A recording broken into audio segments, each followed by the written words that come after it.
Hello, comics cretins and creators. Welcome to another episode of I'd Rather Be Motivated, the weekly art check-in show hosted with David Fleming and myself, Scott O Green. We're the dudes that bring you I'd Rather Be Drawing.com. And this is where we sit down every week and all things making comics, where we're at, where our progress is, and hopefully if you join in the chats, you can let us know where you guys are at with your projects as well. How you doing this week, David? Pretty good. Like we were saying when we were talking earlier, seemed to have caught another little bit of a cold. It's just not been my year for that, man. I think my body likes to function off of lots of sleep and all that stuff, and when I don't get it, I just shut down. But that does seem to be a very recurring theme with creators. Yeah, in the art world, though, in terms of progress and stuff, I'm excited to share stuff and was very productive despite it all. Well, very cool. David, when you're not here on YouTube, where can we find your work so we can kind of keep up with what you are doing? Yep. So Instagram at Art of Mr. Fleming or Facebook at Mr. David Fleming.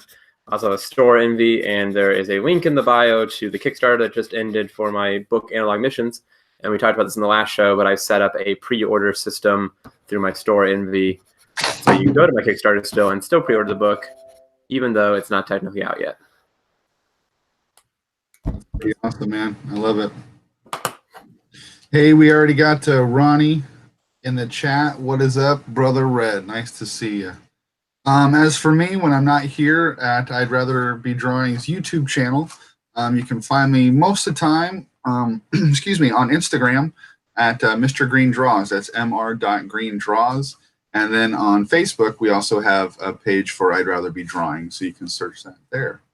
But that's where you can find me. So jumping right into it, David, what's been your progress since last week? Well, the book is done. Woo, woo! So I'm in the final proofing and editing stage. I have two people who I kind of consider my editors who read over everything. One of them is a grammar checker. The other one is a content checker, kind of more or less, because my wife, she was an English major and she knows all that kind of stuff. She is the master of where the comma goes and where it doesn't go kind of person, you know? Yeah. And but she knows nothing about the sci-fi and the comics aspect of things. So she is just a straight up, don't sound like an idiot checker. And then I've got my other guy who's kind of like my, in the sci-fi comic world, this is confusing. So it's going to go to that. Let's see. Yeah, just really exciting. I had a few pages left to format, and then just a couple pages left last time we talked to finish lettering on. And then I had my formatting of my actual book, which was really fun, the design of it, you know, side cover, backside cover, how to put the fan art in it, all that fun stuff. I did that all this last week too. That was really fun. I have 9 artists who all did fan art of Apollo, and that are all going to be featured in the back of the book. And so that was really fun, making the space for them. Before I was just going to do 2 or 3, I had I was going to do a contest on the Instagram and pick the best one. But then I was getting them and they were coming in, and it was just so hard to pick the best one because none of them that came in were bad. They were all at least decent. And so I was I think I'm just going to make some space and put them all in. So that was fun. Very cool, man. Yeah, I know you got at least one stellar piece. I know that for sure. Yeah, there's one that I almost took out. His name's Scott, but the other ones were all really good. God, you suck. Yeah, I turned around on you. That's an a-hole. Sounds awesome, man. Sounds like some killer progress. Anything else going on? Man, that was my life for the past 3 months. So it's hard to think, but I mean, I finally got to get to stuff. I mean, I'm finally finishing this piece. I've been doodling this under the camera, I feel for the past 3 episodes. I'm adding the last little bit of screen tone and splatter and effects to this. I took a picture of it. I have 3 drawings that I've inked in the past month that I haven't had a chance to do the final touches to. So it's been awesome to get back to just drawing stuff to draw stuff to, you know? Absolutely. I do know the feeling. I started a sketchbook something today, and that's what I'm kind of working on now. Damn, it feels good. Yeah. I can't wait. I'm actually already literally going to bed last night with the book done was already scripting book 2 in my head. Like, ooh, I should write that down. That's really good. Ooh, that's a great opening scene. So I'm already. That's a good point. There's no rest for the wicked, man. There really isn't. And I even was like literally like laying there like, what am I doing? Why am I already doing this? I gotta take a break. What am I? No. But if the idea comes, you got to be ready for it, right? Man, for real though. On other news too, remember last episode kind of ended abruptly because my computer died. I actually fixed my old charger. Oh, nice. So I had another one of those inspiration in the middle of the night kind of things. I'm the kind of person who like has to know how stuff works. Like it's just like a thing. Actually more of a necessity because I've always been just like not on the poor side of just like fix it yourself because I can't afford to send it somewhere to get it fixed, you know? Sure. So early on that became learn how every single thing works so that if it breaks I can fix it. And I'm just like laying there in bed and I'd gotten woken up by Henry and like was like, wait a minute. I think I know exactly what broke. And I just like ran downstairs and like cut the wires up and was like, oh yeah, that's it. I just gotta solder these back together. That's all that happened. So after I got home that next day, I like did my thing. But basically, it was just like I like felt it like yank out, and was like, oh, that was a bad feeling, you know, like that feeling. Yeah. And it was like, and then I was like, oh, I bet I literally just like yanked the 2 cords that needed to attach to each other, and then there was a black and a red, just like I thought, and I was like, just soldered them back together, and we're good to go. But it's pretty janky, you know. I just left it. I have my charger now that I leave at work now, and then my new charger is the one I'm gonna like carry in my case. So it's like the one that shouldn't be moved because it'll just break again, and then my nice fresh charger. So nice. Worked out. Getting your stuff back. That feeling well. If you remember my stuff from last week, my computer went kaput. My MacBook Pro. I took it to City Mac, this Mac dealership here, and they were able to fix it. They said it was a little bit more expensive than I was hoping, but it was enough to get my computer back, which was cool. Had a failing drive, they said. And so I'm not letting it get me down too much, but because I think in a couple different places I do have most of what I need backed up. There are a few things that I think I did lose though, because when I got my computer back, like it's like brand new. There's nothing. Yeah. The only thing I had was once I finally like logged into my iTunes account, any music I actually purchased through them, I was able to get back, which was cool. Right. And I have some pretty detailed backups from the last computer I had, which had a lot of important stuff. My wife backed up a lot over the summer, but there's a few things like that stop motion intro that I filmed for driving. Oh no. Yeah, I think I'm going to have to do that again. And which isn't terrible. I'm excited about it, but it's like, you know, another thing to do, you know. But so there are a few things like that are a bit of a bummer that I may have lost. I may have lost a couple of episodes worth of video that I took. One of them would be pretty bummerific, the one where I went and saw like the Marvel stuff at the Pop Culture Museum. Oh yeah. About that one. I think I can get that stuff, but it was going to be like an additional almost like $400 for them to do like data recovery. So I have the disc, and if I know someone who, you know, can get into that or something like that, that might work out eventually if I need to. But so it's still like it's able to, but we'll have to see. That seems weird. Like they made the recovery state, but just didn't like put it into your computer. Well, it's like they put in the new disc or the new drive, right? Yeah. Went to the old one. It looks like the information's not corrupted. It's there and everything. Oh, gotcha. What I seem to get is if it's anything beyond just being able to sort of just drag the information over and drop it in, then they have to send it off for like data recovery, and just that will always cost, you know, that right. much, you know. And I'm like, no, I really just need my computer. For the most part, I'm excited, just kind of like all the projects that I need to be working on going forward. I'm not worried about things in the past. I mean, I don't know, you know how it goes, but I do. For the most part. And so I was going to be on that computer, and then kind of just went to log on last minute and kind of took for granted I haven't really used it for this in a while. And it was like, download this plugin and now find this. And then I was like, oh, so I just got my wife's computer for tonight. But I did get that back, which is a big plus because t-shirt ideas to stickers to wanting to learn coloring and all sorts of stuff. I'm pretty excited to be digging into Photoshop and be using that thing a lot more coming up shortly. Also, I finished the last of my 4 pages for my entry for the 100s Anthology.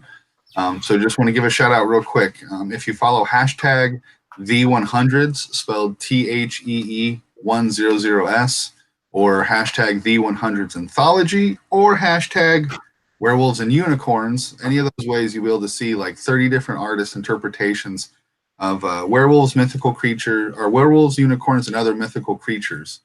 We all made like a 4-page contribution for an anthology that will be kickstarting about a month or so. I'll definitely keep you guys posted. But I finished that, sent it off. It was my end of another 100 days, like 107 days technically, because we got a little bit of a extra bonus week there. But so another 100 days of making comics kind of in the books, finished and over with. I'm really excited about this book to come out, and was able to kind of really sit back and look at my pages when it was all done and feel good about it. It's easy to kind of nitpick our own work and pick everything apart. But you see what you want to learn from and move on, of course. But I'm happy with what I got. You know, it's kind of what I was going for, and I'm pretty stoked about that. So, That's awesome. Yeah, man, I'm really excited about that. But that's my big progress for the week. How about problems? You kind of started talking about it a little bit with just being under the weather, but anything else going on? Now that Honestly, I'm curious, now like that you kind of, not to cut you off, but like the kind of project whole, like you just wrapped a project and you got the other one that you're going to be working on, but is there any sort of in between like aimlessness? Like, what do I do with my time right now? Or any other adversities with kind of ending a project going on? that's what I was gonna say. Honestly, though, like it was a good feeling to be done a little bit ahead of time because honestly, I actually still haven't gotten the money released from Kickstarter yet. Like I'm actually still waiting on funds to even send it to the printer. And like my print samples, I assumed were gonna come in last week, did not either. So like I'm ahead of the what will even let me like happen kind of curve. So that feels good. So like and problems wise, that is my 2 problems right now is Kickstarter hasn't given me money yet, and I want my print samples to come in from the new place that I'll be printing with before I really like go forward with it as well, just to make sure like everything looks good and all that kind of stuff. And more or less, it's because the pack of print samples also has like paper samples of like the weights and the types of papers that I can print with, and there's an uncoated paper that option that I really am excited about because I definitely don't want to gloss, and I think even like a matte or like a satin might even be too much. So like I'm excited to see what that looks like because black and white going like manga feel like I am, I think it'd be really cool. I don't want like newsprint, you know, because I want like thickness to my paper, but like an uncoated paper where I think it's gonna look awesome, and I think if it looks the way I want it to, I'm definitely gonna end up going with it. Yeah, So I'm just, all the screen tone vibe stuff you have, where like kind of that matte finish with that, I think is a cool look. yeah, exactly. I'm producing a thing that needs a very just like dull black and white, like, you know, more of that sort of, I'm not to use this word because I kind of hate it, but just kind of a little more artsy, kind of that kind of finish to it. Yeah. And it's not like a glossy, flashy comic book kind of thing. Not like a glossy, flashy. Yeah, exactly. Cool. Oh man, looks like we got Ace in the chat talking about my gratuitous nudity again. Didn't we ban him? You know, you like it and you come back for more. I know you do. So. And it's artsy. It's not gratuitous. Yeah. Let him know. He doesn't understand fine art. That's right, punk. This is fine art. Punk. Let's make that t-shirt. This is fine art, punk. Right. Please don't touch the t-shirt. This is fine art, punk. Please don't touch the t-shirt. Oh man. So anything else on the problem side of things? Sounds like kind of good problems to have. You're waiting on printer and you're waiting on to be released, but the printer you've got picked and it's working well. You've got the work done for them. It sounds like so. It sounds like you're in a good position, but yeah. Yeah, I wouldn't say I'm like worried about any of the positions or anything that I'm in. I'm just kind of like chilling, and actually it kind of does feel kind of good because everything has been just like insane, go go go. Oh, you didn't work on something today, you better feel guilty because you got some, like, you, that kind of feeling is gone. I've been chilling a lot more the past couple of days. I actually haven't even posted on Instagram in a couple of days because I have just been in so much of just like a relief mode. I'm just like, whew, I got Easter weekend, I got family, I got all kinds of other stuff. Like, I will get back to it on Monday. I'm just going to enjoy this, play a bunch of Smash Bros. I think that's and a just, good attitude to have and be able to kind of relax and enjoy. Very cool, man. As far as me, the biggest problem, let's see here. Oh, so one of the things that I did last weekend that I talked about was applying. I sent in my application for a table at Bellingham Comic Con. oh yeah, It was just like 3 or 4 days after they sent me the application, and they told me that they were filled up already. And it's not till October, and not even like promoting yet. Like they haven't done any sort of, hey, tables are open, come by a table exhibitors or anything. dang. It's a really small venue, I guess, and it's a popular thing, and it seems like it's the same people every year, plus a couple rotating big people. So I kind of wish they'd have it in a bigger venue. I don't know if they kind of looked at my stuff and were like, no, maybe not yet. I'm not sure. But I was kind of bummed that that didn't work because I was really kind of excited to start working towards. Not that I don't have that option, because I this has kind of prompted me to like want to look around more and find some little conventions and zine cons and Yeah.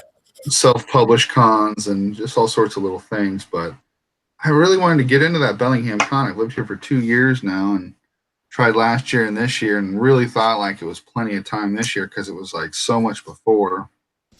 That is crazy for real though. Like, Yeah, I it think seems weird for them to even send you the application if they like didn't even, like, you think they'd know like their spots are going to be filled up or whatever, you know what I mean?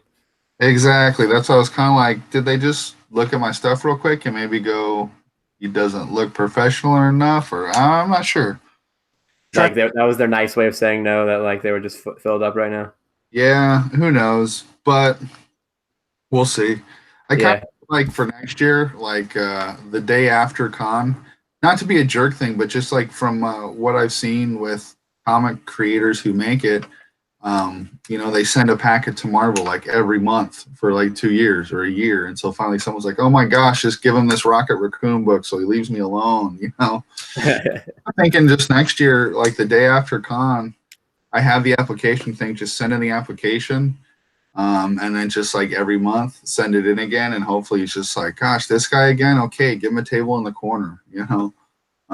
Try to be like, I want this. I want to be there. I want to meet local. Just make up a spot for him so he'll leave us alone. Yeah, like. So we'll see, man. It's another like not victory that I'm trying not to dwell too much on. Yeah, really excited because I can kind of see in my head, my table with the books, and it'll look great. I want to tell the people like, no, trust me, it's going to be awesome. But we'll see. We'll see. It is real though. Very small venue with like, and it is pretty popular and it is packed in every year. So yeah, maybe it was like, well, you got to be somebody pretty spectacular if we're going to squeeze you in. I was just another dude, so we'll see.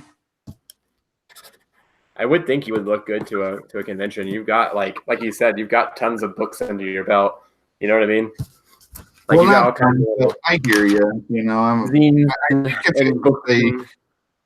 I'm sorry. Go ahead, man. I was just saying, like, you've got your zine and your book, and like, yeah, you've got like even I make it into things sometimes where I'm like, I've just got prints, and like I'm just gonna have my first book now, but it's like in terms of a comic place, like you've got what they want. You're a creator who's been making your own stuff for the past years, and it is a weird thing where like it has been like it's a very small con. It's that style that we kind of talked about and everything. Yeah. But it's packed in because they've got good people, and it's like an area where it's popular in cartooning, so a lot of folks who are in the biz just live real close. And I get the feeling that it's, like I said before, it's the same people who have gone every year, so I'm pretty sure definitely, yeah, small community, and so it is what it is, and I'll keep trying to get in that way, but still look for some different avenues because I really want a table this year, like bad. I want to start meeting people more and all of that sort of thing. So getting yourself onto some kind of local circuit. yeah, it'll help me meet folks more. Going to that drawing thing every Monday night has been awesome, man. I've been grateful for that because the online crew with like you and the 100s and meeting those people has been awesome. But I still am, going out and meeting people and hanging out with them, is pretty rad. Oh, that was the other thing I did this week. I don't even know if we're in progress or plans or where I'm at. Yeah. Anyway, I think I was in problems, but I did this with Tyler Blake. You should look up Tyler Blake art, but I don't think you can really see this. But I did this thing, Comics Launch. You've listened to that podcast, I'm sure. Yeah, what's his facers. Yep. Well, he did this 5-day Kickstarter challenge thing that was pretty rad, and I had a lot going on, so I wasn't able to sort of participate live as much as I wanted to, but even kind of going back, even if it was the next day and going into those posts and commenting on a bunch of other people's and before I posted and everything, it was a cool community and learned a bit of stuff and just kind of trying to bolster your, like even before you have a Kickstarter, you can like be getting your page ready and your profile and all that stuff. Oh yeah. So it was really cool, but yeah. Yeah, they always say, like, if you're going to do a Kickstarter, to make sure you've had an account, you've backed projects, like you kind of look like you know how the platform works and you didn't just like wake up one morning and decide to try to launch something. Yeah. Which makes sense. But yeah, so that's been kind of my week in a nutshell, problems and all of that sort of stuff. What's your plans going forward for next week now that you've got this part wrapped? And I know you're waiting for this other stuff, but in between, what else you got going? Well, I would say by the next time we talk, I have sent the book to the printer. Like, there shouldn't be any reason why I haven't yet. You know what I mean? Mm-hmm. So that's cool. So that's definitely a big plan. Make sure the book has been sent away and I'm waiting on them and they're not waiting on me anymore. The way the company works is you can order any amount. So to order a proof, you literally just order one, basically. Like I put in my order for what my book eventually will be and just put the quantity as one, and then they send me that book that I'm able to proof and talk with them because then my book's in their system and all that kind of stuff. And then I just re-upload and all that kind of stuff or whatever looks weird, contact them and talk to them about, and then I send away for the actual amount. So that's pretty exciting, man. I'm really happy for you. Yeah. You worked a long time and really hard, and you're gonna have a good looking book because of it. So congrats, man. Yeah, thanks, man. I appreciate that. I literally cannot wait. I'm extremely excited to finally have a product here that is like it is what I'm hoping for. Yeah, man, it's a really good feeling, and I think that's what you've got going on too. Is like you've envisioned this thing. Mine was only like a 4-page thing, but like you envisioned it ahead of time. You've made it now. You're looking at it, going like, yeah, that's what I pictured, and yeah, like that's a pretty good feeling to be getting to the point where and like and now you can kind of push yourself to like, well, what else can I picture? What else can I do? Because it's like, I don't know. A lot of artists, I think, struggle at times with going, this is what I see in my head. And it just doesn't really come out how you were hoping, but you're like, meh. And things change a little bit here and there. But at this stage where you're kind of getting the comic that you were going for, and I got the story feel that I was going for, I mean, it's a good feeling. Yeah, that is like a good point. Like, I mean, obviously there are bits and bobs that I'm like, whatever. I might have skimmed here and there, but I really do feel like I had an idea of a thing that I wanted to make, and I made it, and that feels really good. Like the look and the feel of the book, the inside pages, the design of the inside pages, the flow of the page, like everything feels like a thing I made the way I wanted to make it. So that is a really good feeling. I'm excited to write book 2 and then book 3 because then there's the full 150-page sort of story, and then that's like, whoa, I just made 150 pages of a book. Like, that's crazy. Like, I feel like it's gonna be no time at all, and I'm gonna have a full you know, I have the full story under my belt and ready for the next part. So it's just kind of awesome that I've finally started making comics. But the funny thing is about that too is like it really did start 2 years ago when we like took that class. Mm-hmm. And then like we made those short comics, and then I published like myself that Boy in the Bike comic, and kind of like, you know, like printing 50 and selling all of that one was like a feeling of like, oh, okay, apparently I make something worth reading. And then it was like, all right, time to like really put your time into it. I think that's like a fun thing too, because people always kind of talk about that, and like too many new comic artists want to start with their epic, and they just like want to throw their giant 200-page thing at right off the bat, and then it's like they kind of drop the ball, so to speak, because they just try to bite off way more than they can chew, or they finish it, but then it's not anything near what they really thought they wanted it to be, and then they've spent like 5 years of their life making a thing that they aren't even happy with. Like, Yeah, or they haven't like started getting really serious about their art. So by the time they're done with it, the art at the end is way different from the art from the beginning. yeah, Or they finish it, and then a month later they've learned a whole bunch of new techniques, and they're like, "Oh, I don't like it anymore. I can't even look at it. I hate that." So it's that's cool. like an actual thing I'm excited about too, is like going into the second book. If I do want to start changing up a little bit at a time and learning some new stuff, it won't feel so weird as long as each book feels consistent. Mm-hmm. Because I definitely had that feeling a little bit of like, ooh, there's some things I need to work on, and like I'm excited to work on them, and then I'm like, oh no, what if I work on those things and everything looks completely different? And I'm like, well, as long as like from book to book, inside the book feels good and consistent, like I feel like I can nail it down, and Yeah, that'll be totally fine. and also I talked about it with so from Cartoonist Kayfabe, Ed Piskor and Jim Rugg, and oh my gosh, I gave the promo what they're doing, and I just totally spaced on what I was talking about, man. What were you just mentioning?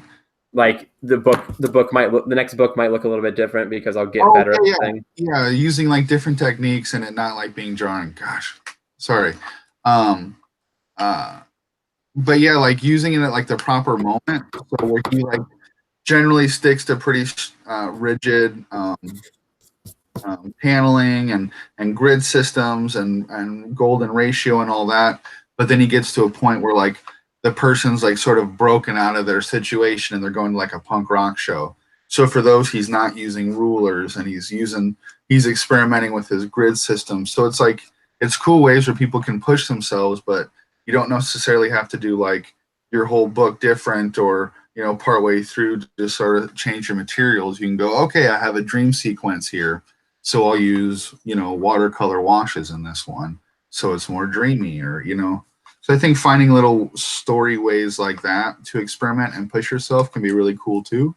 Yeah, Because it can make sense for the story. Well, I don't know. It's kind of like along the lines of the whole learn by doing thing that we kind of promote. Is I don't know, I enjoy seeing that from cartoonists, as they're like pushing themselves to grow and get better, but they're like not just necessarily doing like a whole book new. They're using it just as like another weapon in their arsenal of storytelling, which I think is kind of rad.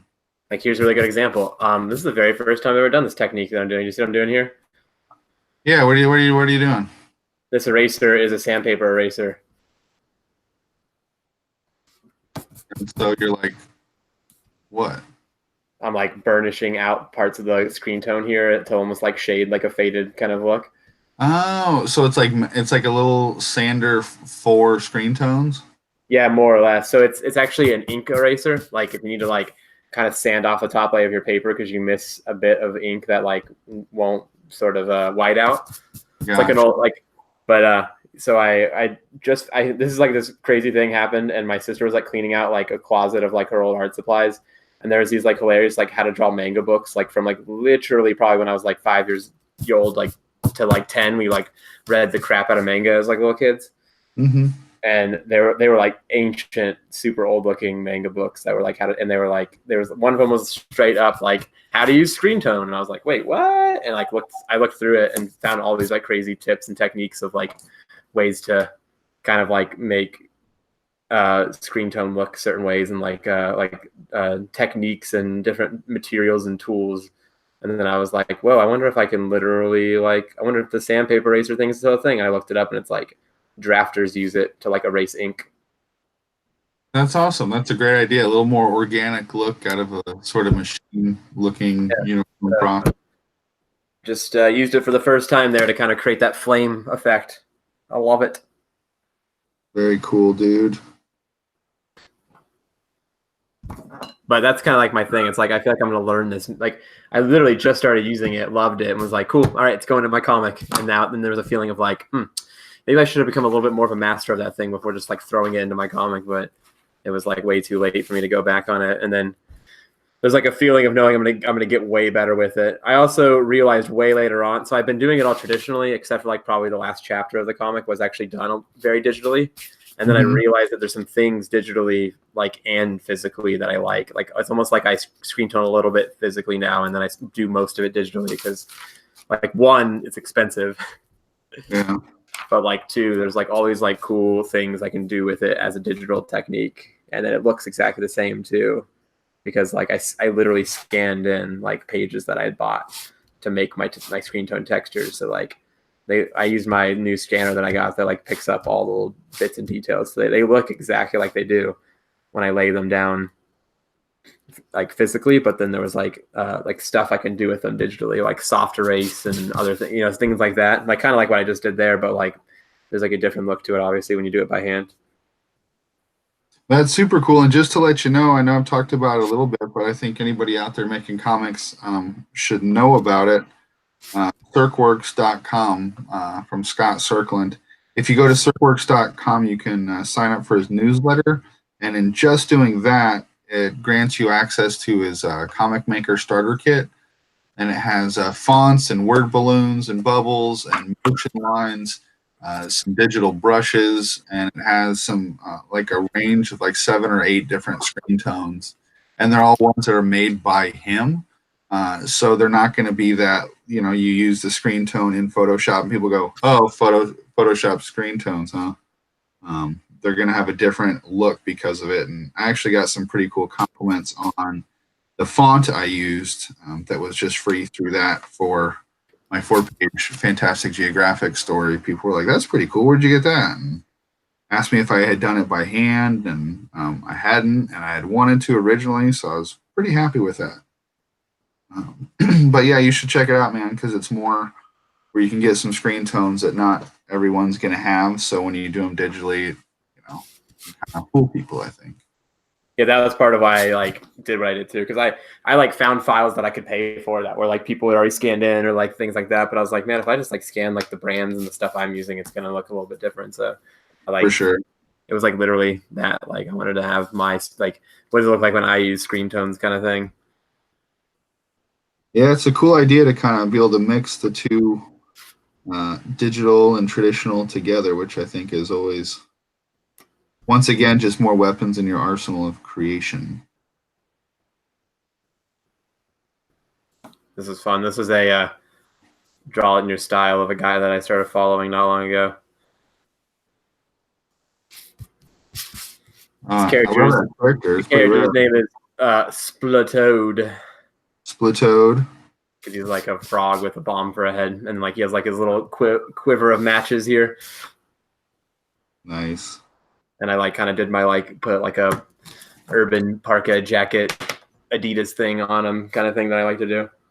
Nice.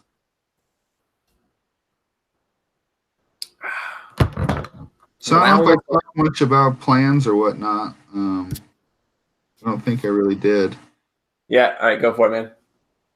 So I'm at a little bit of a weird point with deciding exactly where to go next. And part of while I'm figuring that out, we have company coming in a couple weeks, and plus just from being in the middle of projects for so long, your art stuff just kind of gets everywhere. And I live in a pretty small space, so I kind of dug everything out from where you just sort of pack it into corners of your closet and this and that. And I'm going to kind of go through and do an overhaul of both on my workspace and then also just all of my art supplies. figure out what I need, kind of inventory it so I know what I got. Because sometimes you're like, oh, I need to go buy another white pen, and you forget you have like a bundle of them or something, you know? So I'm trying to get that all together, and then through that, really kind of figure out my direction, because I have another project, you know, a few projects I want to start on kind of right away. But I also need to make time for getting better as a cartoonist and getting where I want to be and like learning more, not just taking what I know so far and do my best with it, which is far enough, but I really want to like be devoting that student time. So I'm trying to figure out the best way to do that while still going forward, because I don't know, just life and time, you only kind of have so many stories you're physically able to tell through your lifetime when you're kind of in this medium. And I want to get through them. I want to tell them. So I need to communicate with Rao actually about, he was interested in doing the whole publishing October. And it's just been a long time since I've been able to work on it, because I got this other opportunity with the 100s, which I kind of couldn't pass up. So I just want to touch base with him and gauge his interest and just kind of let him know where I realistically am at. Because where I want that book to be and how much time I have to do it right now, I just got to figure some things out. So communicate with him about October, because I am starting on it. You know, I am going forward with it, and excited about that. So it'll be kind of balancing making that book with everything else. You know, I still want to like be doing Photoshop and making stickers and reading, understanding comics and working on anatomy and, you know, all that stuff. So, and also figuring out job stuff, because I haven't been very happy at where I'm at for a while. And there's only one way to kind of fix that situation is, you know, search for something else, you know. So. Right. So kind of in a big transition point, but trying to like find a little time to relax since I just kind of done something. But like I said, today was the first time I just finally kind of went, yeah, let me pick up my sketchbook. And man, it felt good to be drawn again. So I know I just kind of jabbered a lot and said not a whole lot. So yeah, by next week, I guess my plan is to have a much more solid plan on how I want to be getting better. The student aspect of it. I know I need to be writing my script and how I kind of need to go forward with October. But I need to figure out my student plan. So, right. The plan is to make a plan. No, that's super real though. I mean, like you said a lot of stuff that I kind of agree with too. It's just like it's kind of like exactly what I had to do when I like finally started analog missions too. It was just like knowing that I knew I wanted to do a thing, but then not really knowing exactly what I was going to do to get it done. And then I think it was like as soon as I finally decided, like, you know what, I'm going to do a Kickstarter. It's going to happen in this month. That's a reasonable amount of time to push myself hard, but not push myself too hard. And then it was like, look at how much time I have to make every day. What would happen if, you know, this X amount of days I couldn't make? Would I still be able to get it done? Like that kind of stuff. I like kind of went through and did a very sort of like laying out of sort of like what the next few months of my life would look like. And I was like, yeah, I got this. I can do this. And then I did. So that's a super good point to be making. That's awesome, man. And live here to put you on the spot, I'm going to ask you a question. I was just been thinking about it a while, and I like the idea of it. But see, if you're interested in actually being an editor on a project to kind of see what life's like through there, but specifically on the October book as it gets going. Not a big investment, especially for a while, because I've got to get something for you to read, but it's something where I do want it to be good, and having another pair of eyes on it, just being like, this doesn't make sense, or why don't you do this, or what if you did that? And I know you've got what's going on. Do what? I 100% definitely accept that. I will definitely be kind of your continuity catch you and trying to make things way too convoluted because you thought you had an idea that isn't getting through kind of editor. Yeah, exactly. I know that you and I both struggle with punctuation and this and that, but like, you know, there's a few different people that can help with that. But like, you know, comics and you know art, and you know, we're invested in this I'd rather be drawing thing, and kind of a way to get that going too, where, you know, in a somewhat more subtle way, start getting you know, both of our names on books and be like, you know, produced by I'd Rather Be Drawing, and, you know, find more ways like I've talked about before of forming these little bullpens in these communities, or people can pencil each other's books, or hey, will you make me a cover, or even just a fan art thing, you know, or, you know, listen your character, just little ways to kind of help other artists. But yeah, man. Oh yeah, I thought about that. I can't wait to draw October in my style. By the guards, if you ask for it or not, it's happening. That's awesome. Yeah, I've been thinking about that. Once that gets going, I think that'll be a fun one to kind of see other people's interpretations. So yeah, if you're interested, man, I'll talk to you more about it going forward. But even like, not where like you have to like police and keep right on top, but even like, all right, man, let's do this. Let's pick some deadlines, you know, in a month, we need a finished script, you know, in 2 months we need, you know what I mean? But I think it'd be kind of fun and just like another side of the comic biz to check out if you're interested. So definitely down. All right, man. Well, that sounds like a pretty damn good game plan to me. It's been fun chatting with you, dude. I know we didn't have like a specific topic in mind tonight, but the topic a lot of times is, you know, making comics. That's kind of what we're here for. So we can have discussions about all kinds of good stuff, but sometimes just what's on our mind with what we're dealing with here seems to kind of bear fruit. So it's been good catching up these past couple weeks, dude. For sure. For sure. So working on this weird character that my brother asked me to do a while ago, because we had a pet rodent in the past, and we had this picture where it was looking up, and so you couldn't see its eyes, you just saw its nostrils and mouth, and it kind of formed its own face that way. So he'd been asking me for a while to like make that into a character. So that's what I've been doing with this little weird alien rodent thing. I don't know if this is going to show up at all, but can you see that guy? Hold on 1 second. I'm waiting for like the lag on it here. So that's my little dude right there. Anyway. I feel like you just described how like a Mogwai got created. Yeah, you know, I kind of like this guy. I'm gonna have to do some more with this character. I love how that happens with creating comics and stuff, and where you get inspiration from really weird stuff. Like, I'm gonna end up making this a character and stuff, and he's gonna be a weird little creature. I don't know in what yet, but people are gonna be like, "Where did that idea come from?" Like a guinea pig's nostrils. All right. Well, all right then. Imagine like on a panel. Where do you get your ideas from? Guinea pigs. Guinea pigs. Strictly guinea pigs. I don't put it in my book if a guinea pig didn't inspire it. Yeah. So yes. Let's look at the chat. It doesn't look like it was super busy, and then I think we just kind of wrap this up. Then I'm kind of down if you are. Yeah, absolutely. Get you some rest. Get back to our Easter weekend relaxation. So funny one here is Ace he said my solution to not getting a table was just to steal one. Super funny thing happened at Planet Comic-Con.